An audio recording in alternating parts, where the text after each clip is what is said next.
Chief, I got half a dozen questions, but my first one is, it was my understanding that the safety forces were going to take the brunt of the 600,000 plus deficit.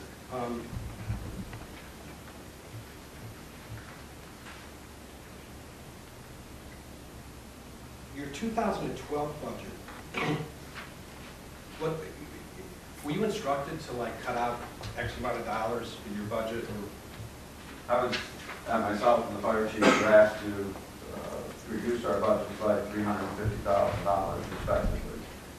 That was after the preliminary budget cuts. You know, the process that we go through, we propose the budget, we meet with the finance director, we fine tune that budget, and then we generally meet collectively as department heads to go over the budget.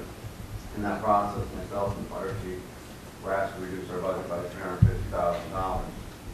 I will say to council, you will notice that there are personnel cuts in here.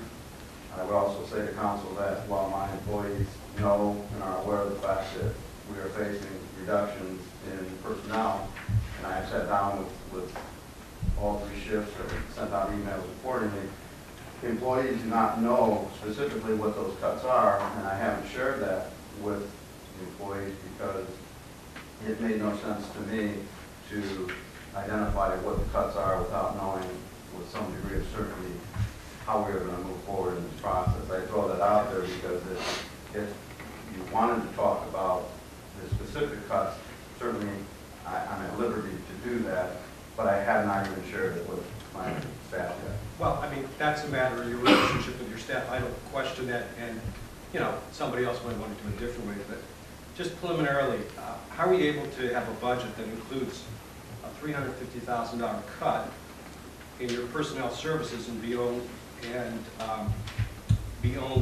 $55,000 less than your 2012 budget?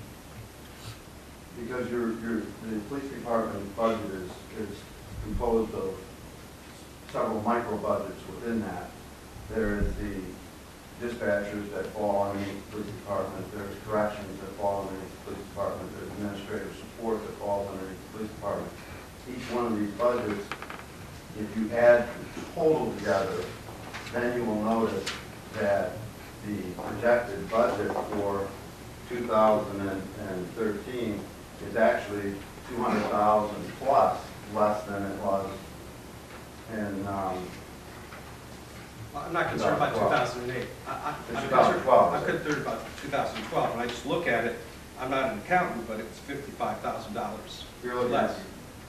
You're looking at one budget. You're looking at personal services for the police department. Okay, I think I'm getting it. So what you're saying is these 3 bullet points that you gave us in this letter, those, if you add up all those things, 3 uniformed officer positions, 2 dispatchers, and 1 full-time clerk, that adds up to 200,000 plus.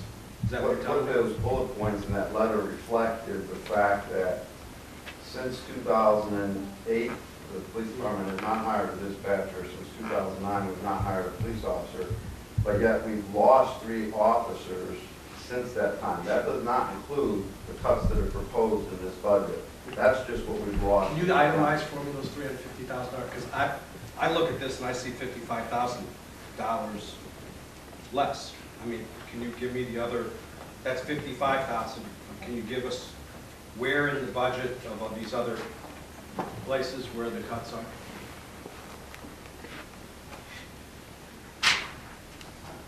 No, I have that.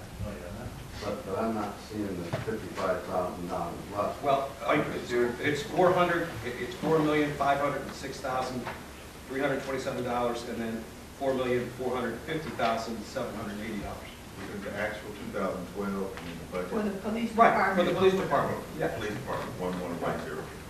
And what he's saying is, David, that apparently there's cuts, there's $350,000 spread throughout other places.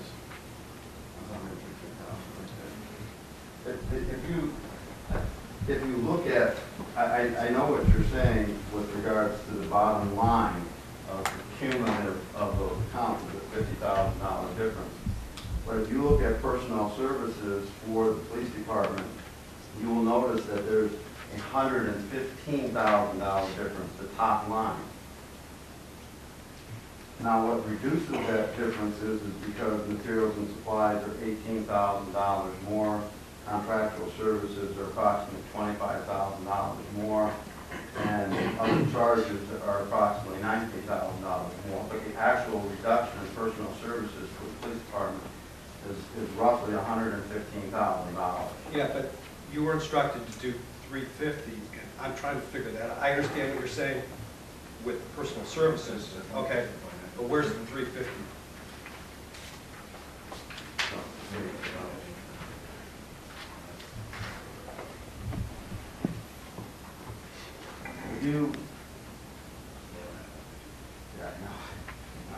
Again, without getting into the details, unless you specifically want me to get into the details. I specifically would like them. If you need to email them to us and come back. Well, no, you're asking for it. I would like it in writing. I'd be more than happy to provide it in writing. My hesitance is because I haven't shared it with my staff, but. Well, that's your decision. I understand that, and being in this position, I'm going to honor your wish here. If based on what was submitted to the finance department, we are looking at a cut of 3 patrol officers, a part-time patrol officer, a reduction in park guards, a reduction in dispatch, a reduction in the jail, and a reduction in administrator records. So you're looking at a total of 8 people that are going to be affected by this. Now, when you go down, the savings to the city is $55,000 for one patrol officer, $59,000 for a second patrol officer, $59,000 for a third patrol officer, $34,000 for a jailer, $53,000. Well, let's back up for a second. Jim, in our books, excuse me for interrupting. I have it highlighted here, but it doesn't appear for some reason that, which is probably part of the problem, but it appears that there's no, there's highlighted names, but there's a part-time police officer there with no salary attached to it. I mean, the numbers aren't filled in. And I eliminated the numbers on this to come to my final number.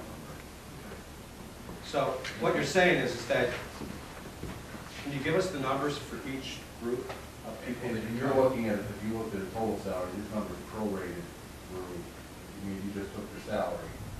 That's not going to give you an accurate number either because they work through the end of March. I tell you what, I think that probably, I'm a visual person, I'll make a photocopy of this because I think it would be beneficial for council. Yeah. Yeah. That's great. No, he's been doing it. He's getting paid the big bucks. You need one too? That's fine. Okay. So that, what you're saying is that everything on there is going to add up to 350. 312,000 plus, and the rest is Okay. coming out of reductions in. Okay. The rest is reduction in some other things besides personnel, right? How different is that budget that's given to us today than the one you first proposed? Significantly. Can you give us some idea? I asked the fire chief the same thing.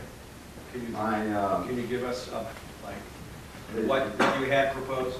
Just the cumulative for those same categories on that same page was $4,858,674.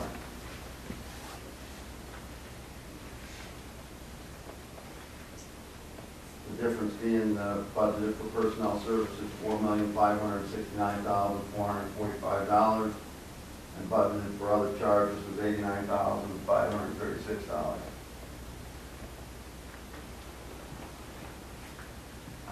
Chief, I know you don't want to talk about this, but were you asked to give names of people to be laid off? We weren't asked to give names. We were asked to reduce our budget, but I think. But you only reduced three policemen, right? It's 3 policemen, 1 full-time dispatcher, and 3 other employees. Total, there's a reduction of 7 employees total. Well, wasn't that one time, wasn't that dispatcher, didn't she leave on her own last month? She did, but she was already incorporated in the budget.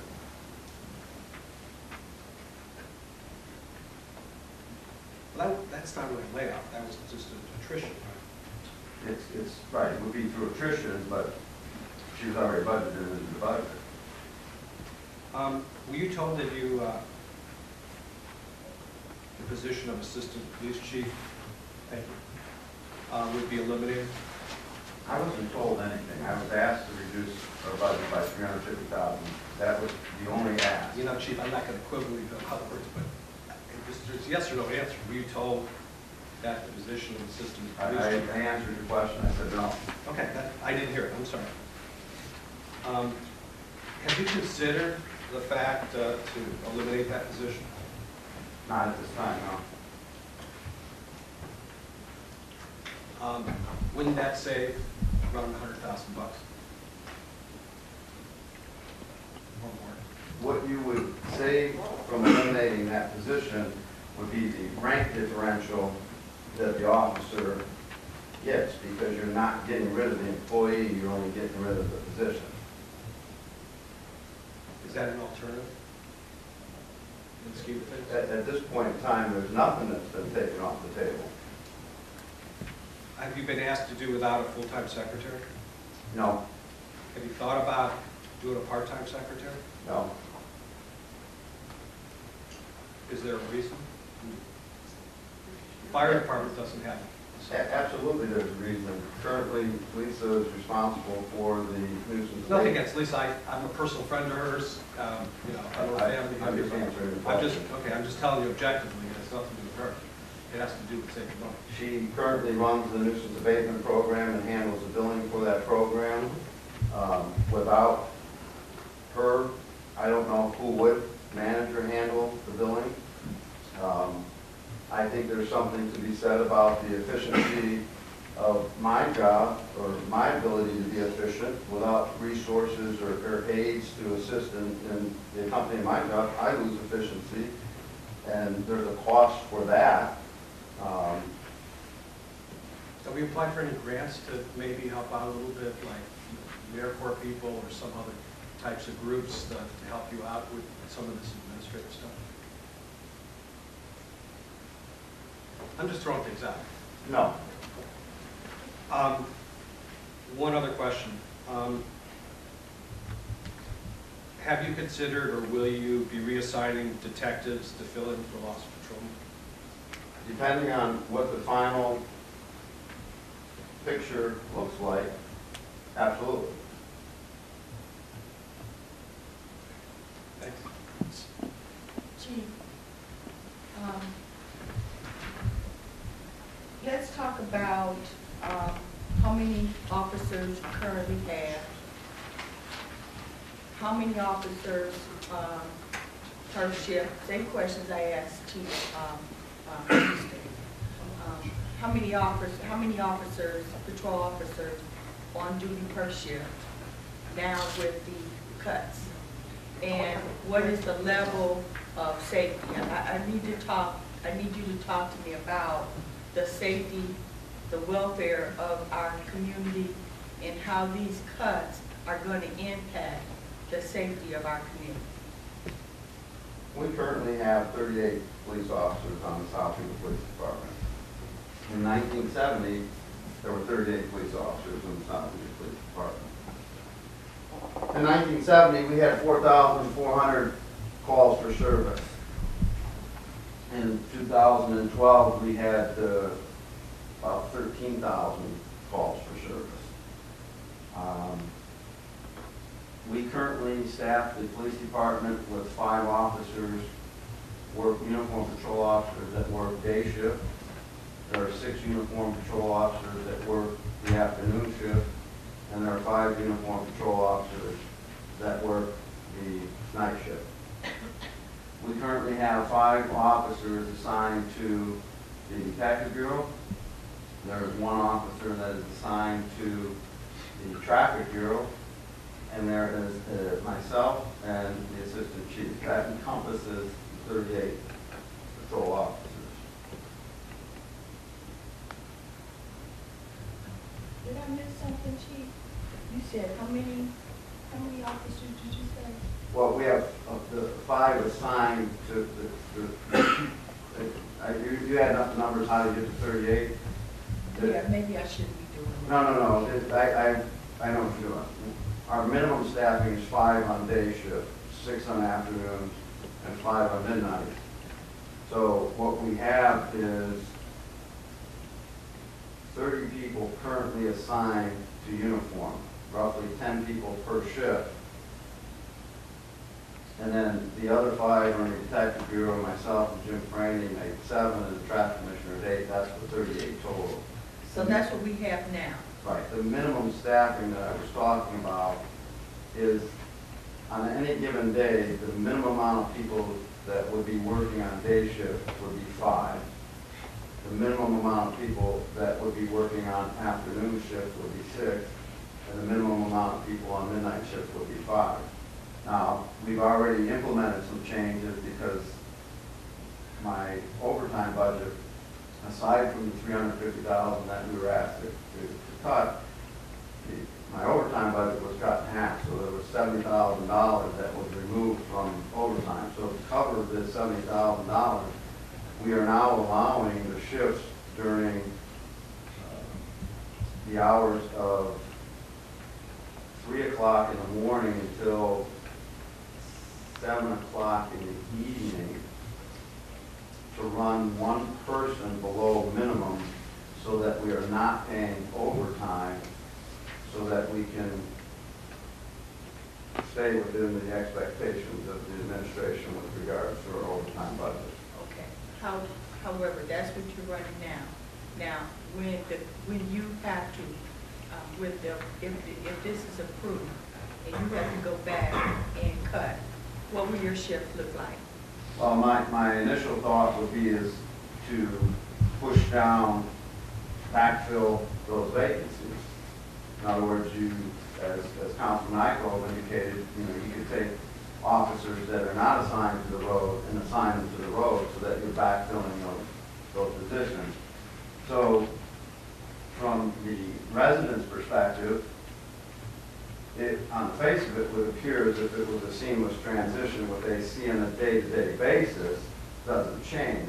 What changes behind the scenes, if you were to backfill and do it that way, is you would decimate your detective bureau, and therefore most crimes would go uninvestigated, or they would have to be investigated with the resources that you have on the road, realizing that they're not going to be able to do an adequate job because they're not going to be able to leave their road assignment to go down to Cleveland to follow up, or to go to Richmond Heights to follow up, or to go to Aurora to follow up.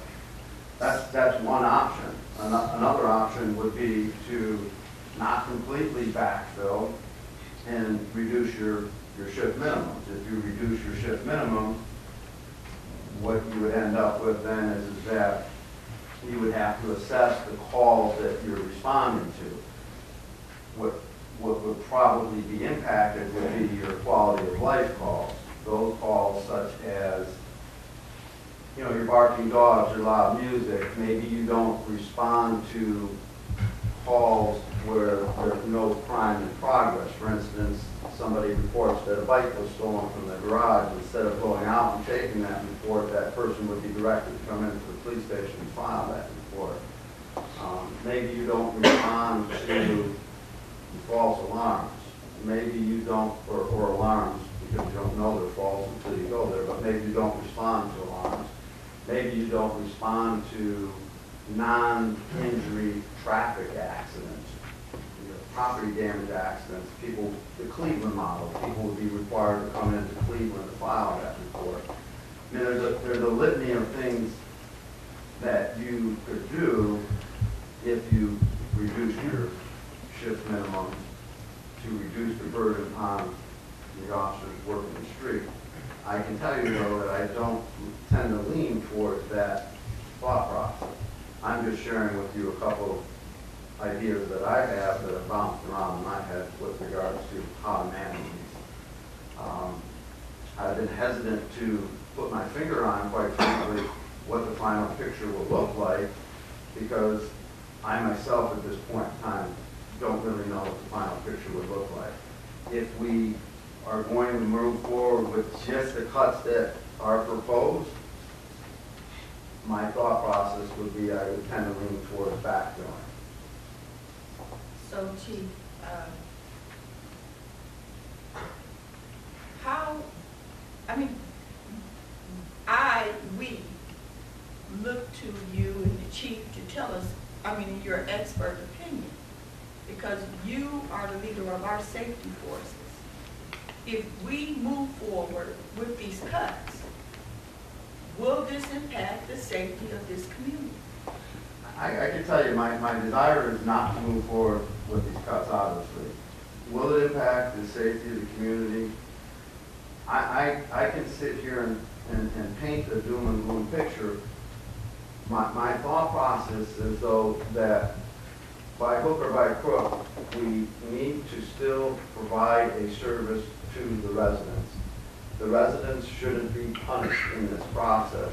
And, you know, we would obviously do the best to encourage and motivate our employees to respond to those crimes of any significance, whether it's a robbery, a rape, or where personal violence is enacted. They're going to be there. You're going to see it on the back end with a lack of service on a lesser cost. What's more alarming to me, if you don't mind me digressing here a little bit, is, you know, we have here Cedar Center, which we recently redeveloped. I was going to get to that, but... We have here Oakwood, which is going to be developed, and some of the stats that I gave you. You know, I've actually reached out to the city of Eastlake, I've reached out to the city of Cleveland Heights, I've reached out to the city of Bedford, all which have a super Walmart. And the calls just from super Walmart for arrests, calls for service, or reports taken is staggering. And if you have the stats, I've given it to you. Even if you take the lowest one, for instance, Cleveland Heights, that made 119, I think, arrests in 2011 from Walmart, that 119 arrests is about 3 or 4 times what we do on a year for the whole city with regards to shoplifting. And that's only taking into consideration what Walmart's going to be. We don't know what the other big box store is, but we know that it's a value-based big box store. And I anticipate that that same value-based big box store is going to bring the same problems that Walmart does. So what you spit, the stats that are projected out of Walmart, I fully anticipate would be very comparable to the other big box store.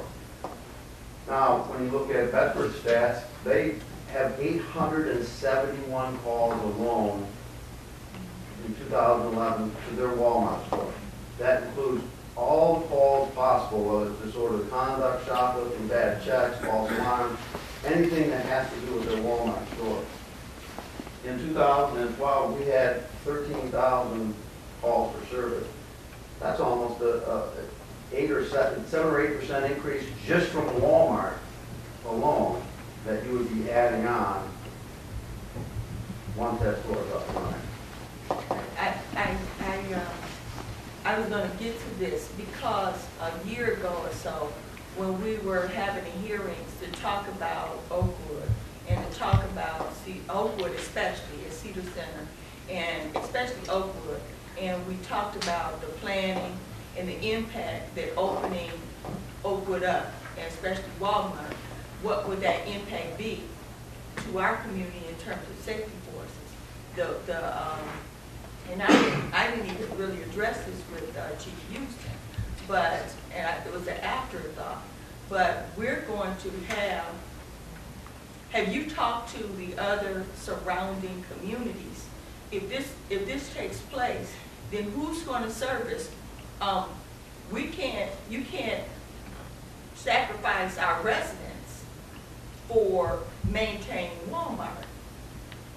So how are we going to address, and because tickets, crime pays. So here we're jeopardizing a revenue stream because Walmart, when they start stealing, that's money coming into City of South people. I'm just sorry, but that is true. And how are you going to do that? It'll reduce staff. How are we going to do that? I mean, what is the plan? When we move, and this is what I get. This is where I'm going with this. When we make these decisions that are going to impact impact us on the revenue end in the long term, and it's going to impact our ability to provide quality to maintain the health and well-being of our residents and our businesses. What is the plan? Because it's not always just about cutting the human resources. I can cut. We want to go and cut the paper and the copiers. I'm all for that. But when you start talking about taking people out that maintain our safety forces, that make sure that if a dad is having a heart attack, that the response time is less than 5 minutes, and his life is saved. If we can maintain that, and if we can maintain our police, because in the summertime, quality of life issues are number one.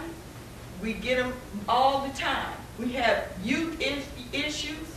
We can't afford to go backwards. So I'm going to get off this soapbox, but quality of life to me is important.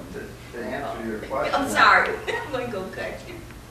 To answer your question, I mean, there are things that you could do. One of the things that you would do with regards to managing specifically those issues is maybe you raise the threshold of what you'll respond to an arrest on with regards to a theft offense, because that's the only thing you can do to manage the number.